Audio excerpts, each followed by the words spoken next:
திருவாரூர் மன்னார்குடிக்கு அடுத்து தமிழகத்தோட மிகப்பெரிய தெப்பக்குளம் அப்படின்னு பார்த்தோம்னா நம்ம வண்டியூர் மாரியம்மன் தெப்பக்குளம் தாங்க.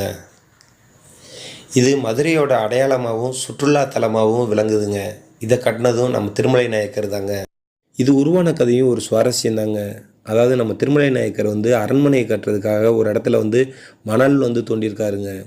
அந்த இடம் பள்ளமானதுனால அந்த இடத்த சீரமைக்கிறதுக்காக அதை ஒரு சதுர வடிவில் வெட்டி எடுத்திருக்காருங்க.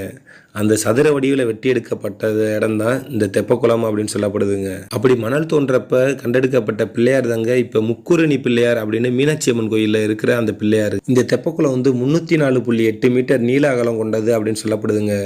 தெப்பக்குளத்தோட 4 புறத்துலையும் 12 நீளமான படிக்கட்டுகளும் சுமார் 15 அடி உயரத்துக்கு கல்லால் சுவரும் கட்டப்பட்டிருக்குங்க.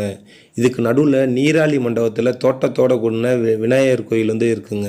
இவ்வளவு புகழுக்கும் சொந்தக்காரரான நம்ம திருமலை நாயக்கரை பற்றி